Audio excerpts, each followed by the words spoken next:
AEW may reportedly have sent a legal letter to CM Punk after the fallout of Punk not being featured on the AEW Collision promotional materials and announcement next week. Details on what's going on when it comes to CM Punk, AEW Collision, and much more. Speaking of collisions, some of the ticket sales for the opening shows in Canada have reportedly been really bad. We'll talk about the numbers and why they're really bad. AEW Fight Forever finally has a release date, and we'll let you know what that is. Willow Nightingale has won gold in New Japan Pro Wrestling, but Mercedes Moné may have suffered a serious injury. Will Ospreay has moved one step closer to facing Kenny Omega for the IWGP United States Championship, possibly at the Forbidden Door pay-per-view. The four pillars of AEW are set for AEW Dynamite this week. Toni Storm, All Elite Wrestling's Toni Storm, appears at New Japan's Resurgence event this past weekend. Eddie Kingston, he also resurfaced in New Japan Pro Wrestling after Kenta won New Japan Gold, and Aussie Open have relinquished their New Japan Pro Wrestling Tag Team Championships.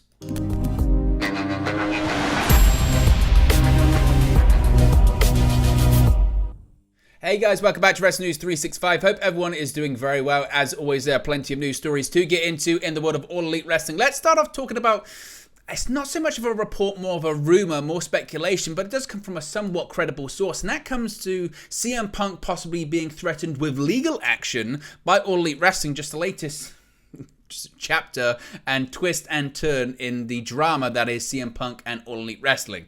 In the latest development on issues between All Elite Wrestling and CM Punk, former president of Wrestling Inc. Raj Giri has claimed that AEW has sent a legal letter to CM Punk over the weekend, and he has to either comply with the contents of the letter or the promotion will file a lawsuit against the two-time former AEW World Champion.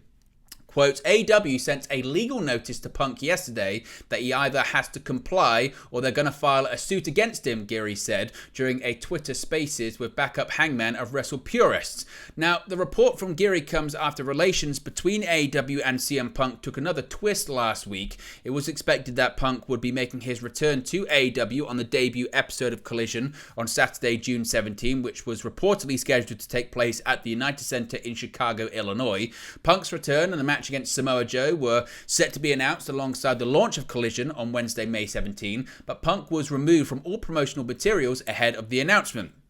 It later emerged that AEW had re-signed Punk's close friend Ace Steel to work on creative and work on the Collision brand, and there was reportedly an understanding that Steel would be back on the road with AEW after the launch of Collision next month. AEW informed Punk on Tuesday, May 16, that Steel would not be returning to the road though, and this left the two parties at odds. As it stands, AEW reportedly does have a backup location for the debut episode of AEW Collision in Daly's Place in Jacksonville, Florida.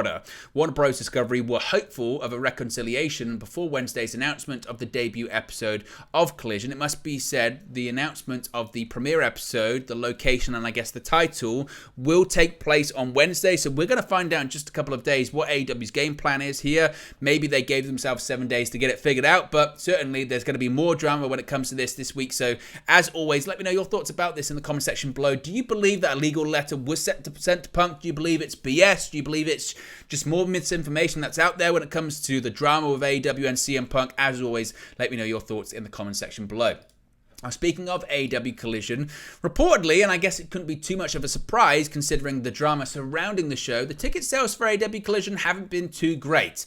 Ticket sales for AEW's new show Collision have been described as, quote, really, really bad following the announcement of the brand. Last Wednesday, AEW Collision was officially announced at the Warner Bros. Discovery TV Upfront presentation. More information about the show was shared on that night's edition of AEW Dynamite, with AEW President, CEO, and General Manager Tony Khan confirming the dates of several upcoming Collision tapings. Per Dave Meltzer on Wrestling Observer Radio, current ticket sale figures aren't a good sign for the new brand. Meltzer noted, quote, I'll tell you what, they don't have a big buzz for Collision because they put 3 shows on sale. They put Toronto on sale, they put Hamilton on sale, and they put Newark on sale. Newark has around 3,500 tickets out, 3,500, which is, you would want more. I wouldn't call it a disaster or anything, but for a New York market, it would be the weakest first day since they've been going there. Toronto was like 1,600, and that's the day before the pay-per-view, Forbidden Door. That sold out instantly, and Toronto's a great market. And I heard from some people in Toronto that the publicity of it, the fact that nobody knew till Wednesday, and then kind of it sprung up on them as far as the thing and everything, but all that's not good. And Hamilton, where they're going on a Thursday, that sold in the, this is quite a crazy number, that sold in the under 600 range. So really, really bad advances, which is not a good sign for the excitement. People aren't talking about it. The names that were announced and everything like that, it's not enough. Now, of course, there's currently a lot of uncertainty surrounding CM Punk's status for the show, following previous reports that Punk would return during the show's debut episode at the United Center in Chicago. Things look to have fallen apart possibly once again, as Punk and AEW are in disagreement over the future of Ace Steel. With Steel reportedly rehired by AEW months ago, it was decided he would be allowed on the road, as I mentioned, or he would be allowed in person backstage. CM Punk reportedly wants Ace Steel to be able to be backstage at the Collision tapings, and both Punk and Steel were reportedly under the impression that would be happening, hence the falling out.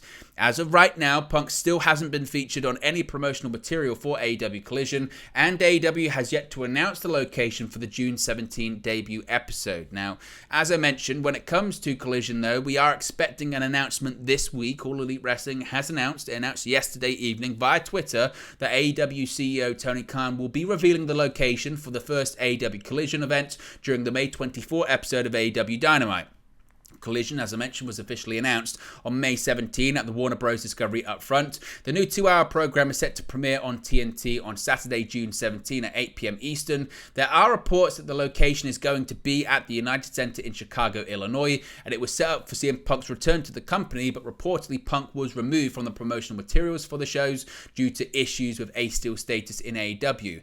Along with that announcement, of course, there's several other matches that have been announced for Dynamite later on this week. We'll get to that later on, but as I mentioned earlier on, we are going to, I guess, find out within the next 2 days where this premiere episode is based. And of course, if it's in Chicago, that would likely suggest that CM Punk is going to be there. They might also announce Punk's return for that show in addition to announcing the first location. But if it's in Jacksonville, if it's at Daly's Place, that reduces the chances of CM Punk being involved. So what are your thoughts on this, and what are your thoughts on the ticket sales not being great for some of the shows? Is that because some just aren't sure if they're going to see CM Punk, so as of right now, they're not willing to pay a ticket? Or are they just waiting to see how this whole situation plays out? As always, let me know your thoughts in the comment section below.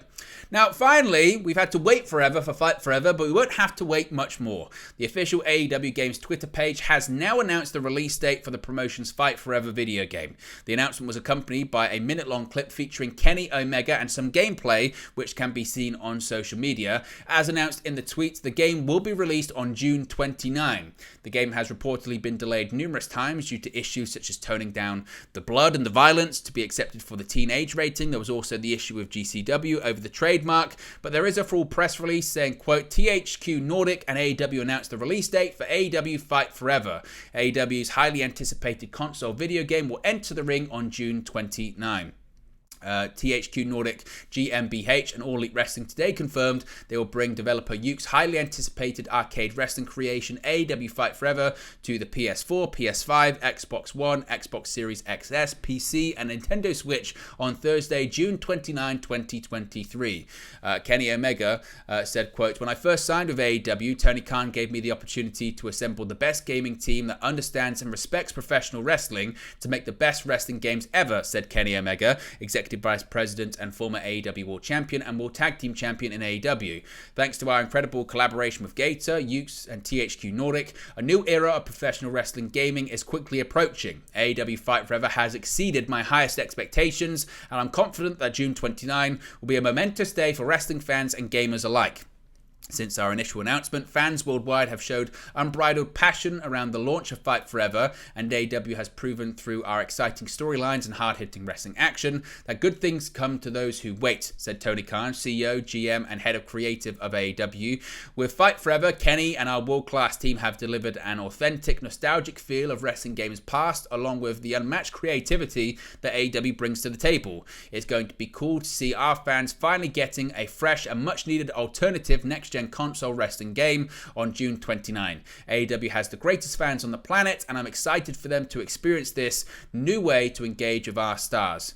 Recognized for its retro approach to design, including handcrafted animations and nostalgic arcade feel, AEW Fight Forever presents wrestling fans with their first chance to pull off wrestling moves only seen on the widely popular AEW programming.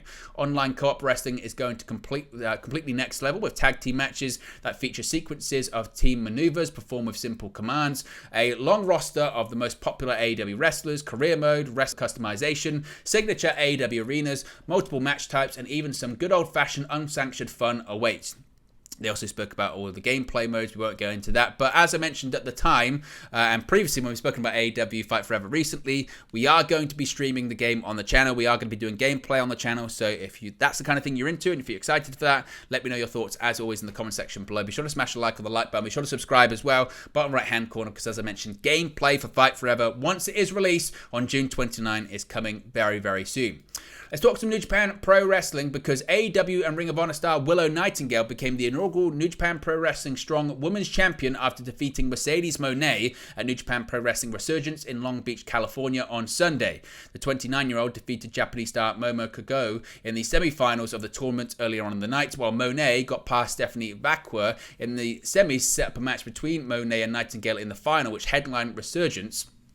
But when it comes to this match, it might be remembered more for an injury suffered by the former Sasha Banks. Mercedes Moné seemed to suffer an injury during her Strong Women's Championship against Willow Nightingale on Sunday night at the Resurgence pay-per-view. The former IWGP Women's Champion reportedly broke her ankle during the match, as per PW Insider. The former WWE star seems to have suffered the injury when she jumped to the floor from the rope and seemed to struggle with her right leg. Moné had to be carried to the back by New Japan Pro Wrestling staff after the title match. The match ended just a minute or so after Moné suffered the injury, with Nightingale landing 2 powerbombs to get the win. Moné thanked fans on social media after the match and promised to heal and get back better than ever. Earlier on in the night, as I mentioned, Moné defeated CMLL Stephanie Vacqua to qualify for the finals of the Strong Women's Championship, but came up short against Nightingale in the final, which was the main event. Her matches at Resurgence were the first time she was wrestling on American soil since New Japan Battle in the Valley in February 2023. On that night, the former WWE star defeated Kairi to win the IWGP Women's Championship, which Moné eventually lost to Mayu Iwatani last month. It remains to be seen how long Moné will be on the sidelines following her ankle injury, but Sunday's match at Resurgence won't be the last time New Japan Pro Wrestling fans will see Moné in the ring, as she has reportedly signed an extension on her contract with the Japanese company in April. But now with this injury, there's a lot of talk of people not knowing when she's going to be back. And obviously we wish her the best in her recovery. Will Ospreay is one step closer to a rematch against Kenny Omega. Fans have been speculating about what top matches we could see at possibly Forbidden Door later on next month, featuring top New Japan Pro Wrestling stars as well as AEW stars. In recent weeks, New Japan Pro Wrestling have held a tournament to determine the next challenger for Kenny Omega's IWGP United States Championship, with the latest match taking place at last night's New Japan Resurgence show. On the show, Will Ospreay took on Hiroshi Tanahashi in the tournament, with Ospreay picking up the victory in the bout. Ospreay's victory earned him a match against Lance Archer at the New Japan Dominion event next month to determine Omega's next challenger, likely for Forbidden Door. Seemingly, it's going to be setting up Ospreay versus Omega again in a rematch of their match at Wrestle Kingdom earlier this year. Talking about AEW Dynamite this week ahead of the highly anticipated Four Pillars 4-way match for the AEW World Championship at May 28th's Double or Nothing, all competitors involved will get the chance to speak ahead of the bout. As announced by AEW, World Champion MJF and his challengers Jungle Boy Jack Perry, Sammy Guevara and Darby Allin will be all getting a chance to say their piece ahead of their Las Vegas showdown. Despite forming a brief but entertaining friendship with Sammy Guevara during the build to Double or Nothing, all three challengers now seem united in their mission of dethroning the champion. The match will see Darby, Guevara and Perry receive their first ever main event spot on an AEW pay-per-view, something that MJF has gotten used to since becoming champion. So we're going to hear from all four of the Four Pillars on Dynamite this week. Now, I mentioned that there were quite a few AEW stars at New Japan's Resurgence event. Another was Toni Storm. AEW star and the Outcast member Toni Storm made her presence felt during her husband's Juice Robinson street fight match against Fred Rosser on Sunday night at New Japan Pro Wrestling's Resurgence event. During the match, Storm attempted to deliver a low blow, but instead Rosser kissed her after revealing he was wearing a protective cup. Robinson then delivered a low blow and Storm drove Rosser into the canvas, while she later smashed a bottle over his head and hit a hip attack.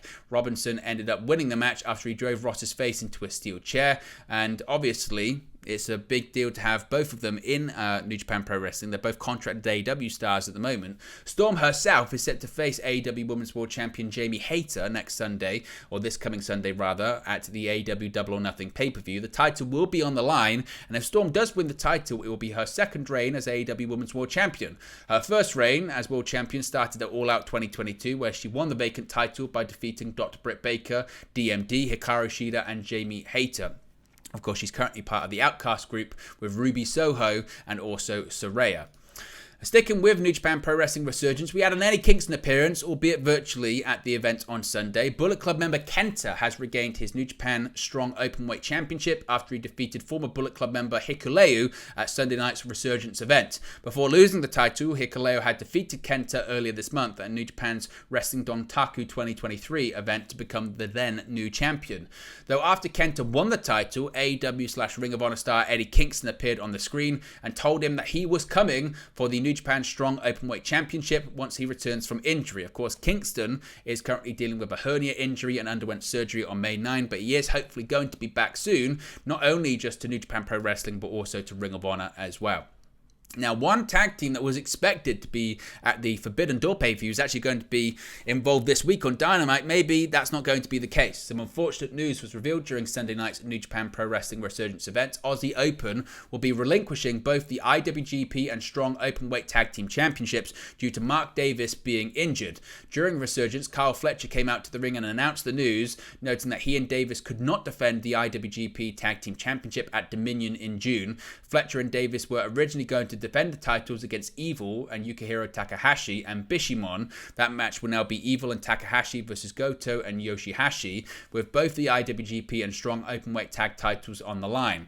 Before last night's news, Aussie Open had held the IWGP Tag Team title since defeating Bishimon on April 8 at the New Japan Sakura Genesis 2023 event. It was their first reign as champions. Fletcher and Davis were in their second reign as Strong Openweight Tag Team champions, which started after they defeated the then champions, the Motor City Machine Guns, and Hiroshi Tanahashi and Kazuchika Okada in a three-way match at New Japan Capital Collision on April 15. Fletcher and Davis are part of Will Ospreay's stable, the United Empire, and have been since back in September 2021. So, obviously, really unfortunate news. I would assume they were going to be a big part of Forbidden Door, possibly with a match against FTR, but of course now that's not going to happen. But there you go, guys. That's the latest AEW/New Japan Pro Wrestling news for you. Be sure to smash a like on the like button. Be sure to subscribe, bottom right-hand corner. As always, let me know your thoughts in the comment section below, and I'll speak to you again very, very soon. Hey guys, thank you for watching, listening, streaming, or however you come across this video today. Be sure to click on the video on the right there to watch our next video, or click the bottom there to subscribe, or the bottom right hand corner. Thank you very much, and I'll speak to you again very soon.